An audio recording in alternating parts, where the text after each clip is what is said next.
오늘 함께 보실 말씀은 고린도전서 14장 20절에서 25절까지의 말씀만 보겠습니다. 고린도전서 14장 20절에서 25절까지입니다.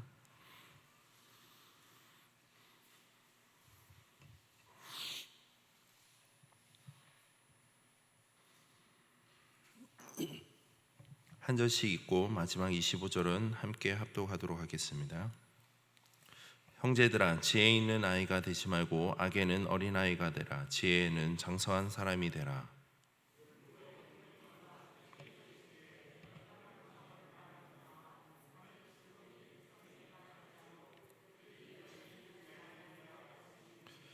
그러므로 방언은 믿는 자들을 위하지 아니하고 믿지 아니하는 자들을 위하는 표적이나 예언은 믿지 아니하는 자들을 위하지 않고 믿는 자들을 위함이니라.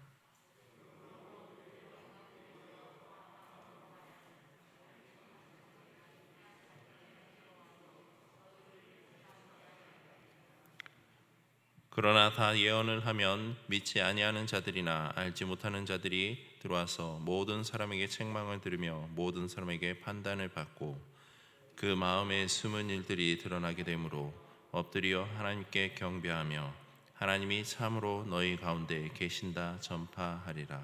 아멘. 잠시 기도하겠습니다. 하나님 감사합니다. 오늘 하루도 또 주님의 전에 나와 말씀과 기도로 나아갑니다. 하나님, 우리의 삶 가운데 늘 함께 동행하여 주셔서 우리의 삶이 온전히 주님의 뜻대로 주님이 기뻐하시는 온전한 믿음의 삶으로 나아갈 수 있도록 늘 우리에게 일깨워 주시고 말씀하여 주셔서 정말 하나님의 의를 온전히 드러내는 믿음의 삶이 되게 하여 주시옵소서. 감사드리며 예수님의 이름으로 기도드립니다. 아멘. 오늘 본문은 영적 은사들 가운데 예언과 방언에 대한 교훈입니다. 바울은 본문을 크게 두 부분으로 설명하고 있습니다. 먼저는 25절까지에서는 예언과 방언을 대조시킴으로 인해서 방언보다는 예언하기를 더욱 사모할 것을 권하고 있습니다.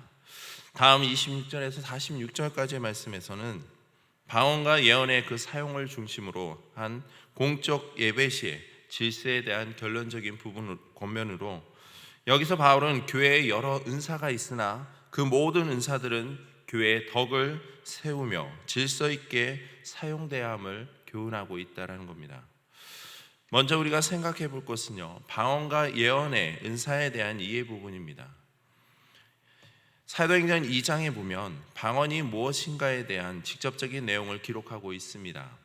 2장에 나타난 방언에 대해서 11절에 이렇게 이야기합니다. 우리가 다 우리의 각 언어, 방언으로 하나님의 큰 일을 말함을 듣는도다 라고 말합니다.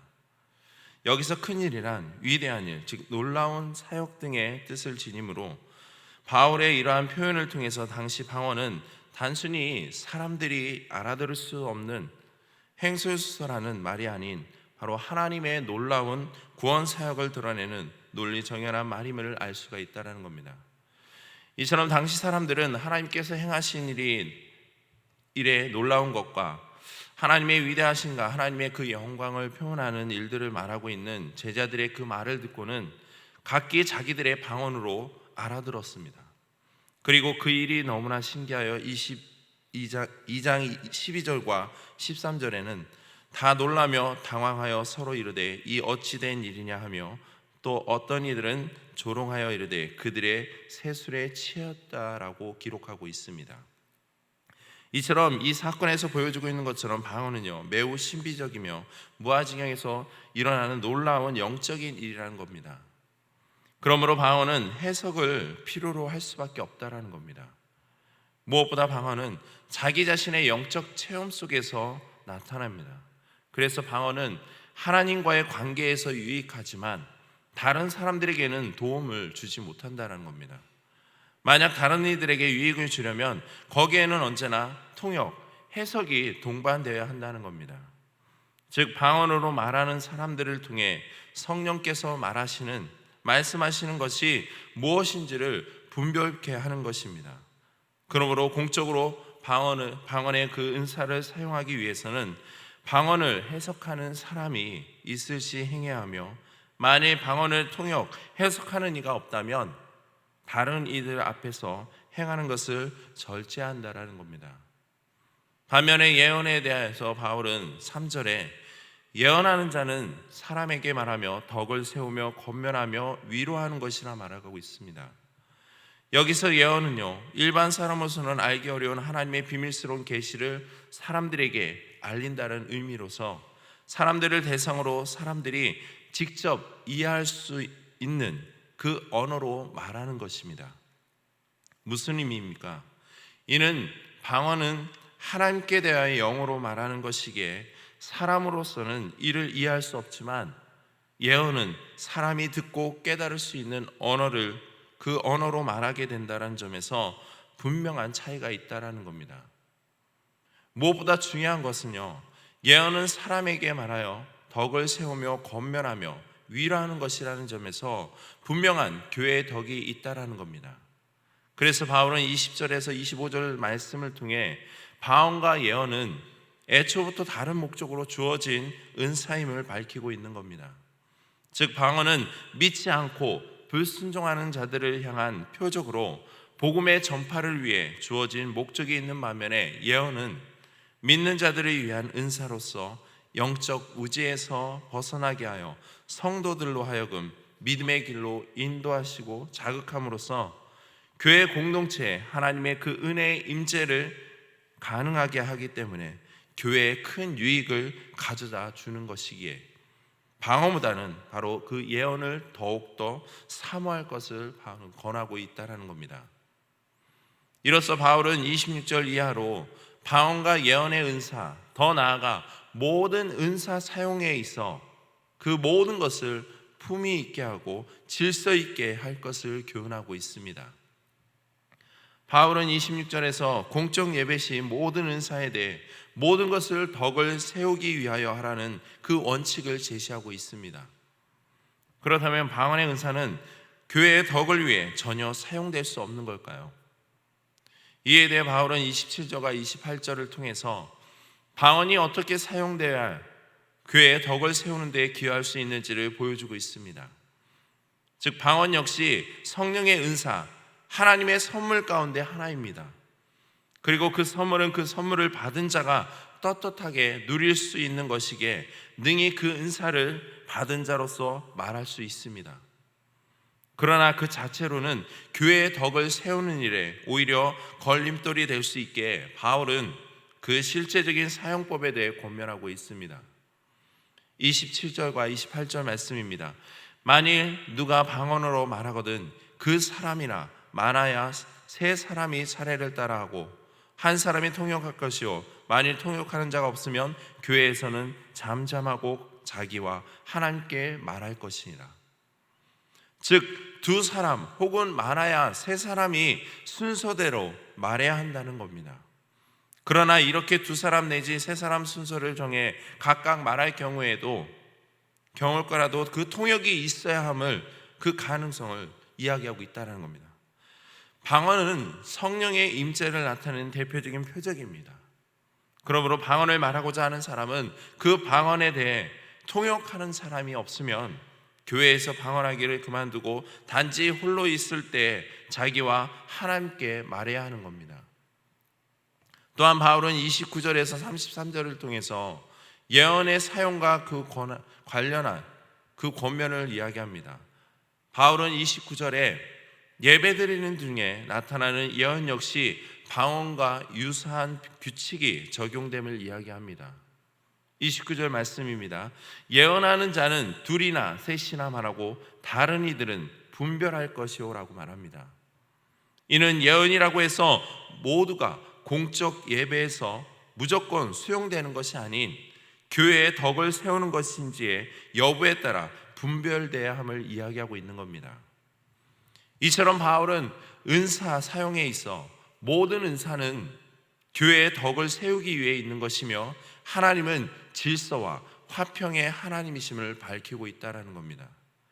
그리고 나서 이제 교회의 질서 유지라는 동일한 그 맥락에서 바울은 34절에서 여자들에게 교회 내에서 잠잠할 것을 명하고 있습니다.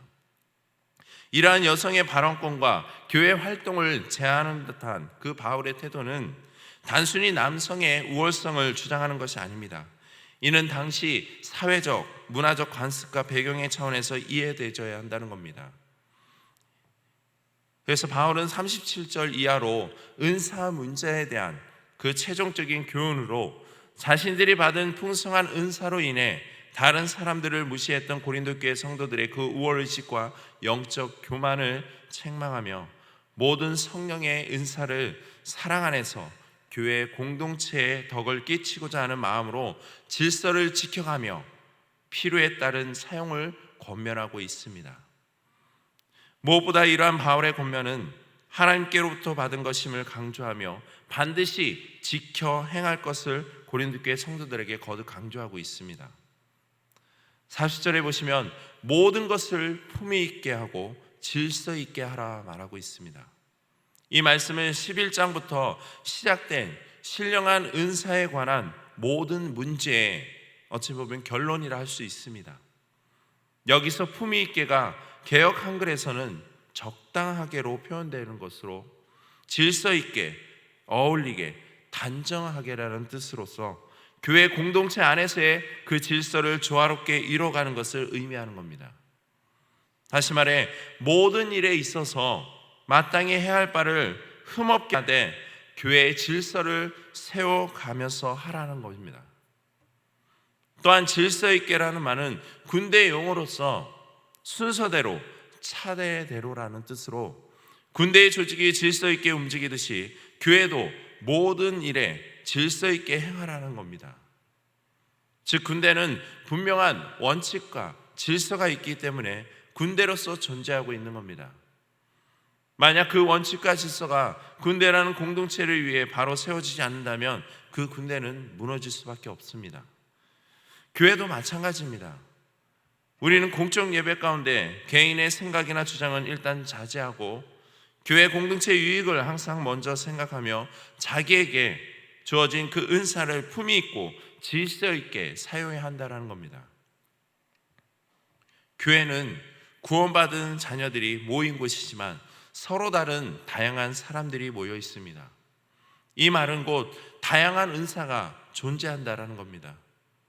그러기에 그리스도의 몸인 교회를 건강하게 우리가 바로 세워나가기 위해서는 다양한 사람들에게 부어주신 그 다양한 은사들을 위해 그 통해서 각 지체들로서 그리스도의 몸인 교회를 온전히 세워나가며 조화를 이루는 데 힘쓰고 애써야 한다는 겁니다.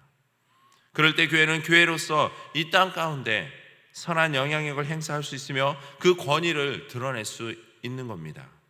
그런데 만약 교회가 무질서하며 권위가 세워지지 않는다면 믿지 않는 자들로 하여금 결코 선한 영향력을 드러낼 수 없으며 복음에도 장애가 될 수밖에 없다라는 겁니다. 바울은 오늘 본문을 통해서 교회 안에서 방언과 예언의 은사 사용에 대한 부분을 이야기하고 있습니다. 그러면서 결론적으로 제시하고 있는 것은요, 내 형제들아 예언하기를 사모하며 방언 말하기를 금하지 말라. 모든 것을 품위 있게 하고 질서 있게 하라고 명하고 있습니다. 은사는 하나님께서 주신 신령한 선물입니다. 즉 내가 가진 게 많아서 능력이 뛰어나서 주신 것이 아닙니다. 하나님의 은혜로 거저 주시는 선물이라는 겁니다. 그렇다면 우리는 그 은사들을 누구를 위해 어떻게 사용되어야 하는지를 분명하게 깨달아 알아야 한다는 겁니다. 혹여나 은사에 대한 그릇된 이해 속에서 잘못 사용하게 된다면 자신은 물론 교회 공동체 안에 혼란과 그릇된 모습을 볼 수 있는 겁니다. 이는 결코 그리스도의 몸된 교회를 세워나가는데 바람직하지 못한 모습이라는 겁니다. 바울은 결코 교회 공동체 안에서 방언 사용을 못하게 하는 것이 방언 자체를 멸시하려는 것이 아니라 방언 사용에 있어서 신중성을 강조하고자 했던 겁니다. 방언 사용이 과연 교회 공동체 안에 유익이 되고 덕이 되는지 이야기하고 있다는 겁니다.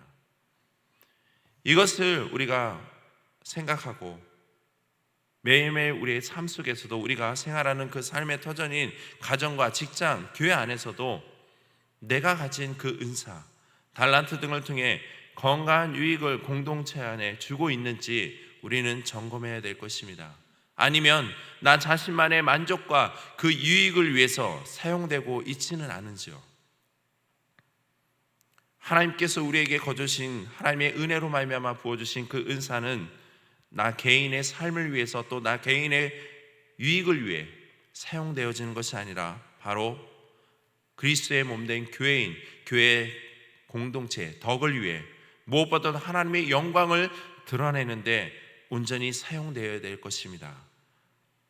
우리가 그 각자의 신앙을 통해서 점검해보고 또 은사의 사용에 대한 그 올바른 이해를 가지고 공동체 안에서 선한 영향력을 행사하기 소망합니다. 그럴 때 하나님께서 우리 공동체를 통해서 일하여 주시며 또 하나님의 나라를 온전히 세워나갈 줄 믿습니다. 이 시간 우리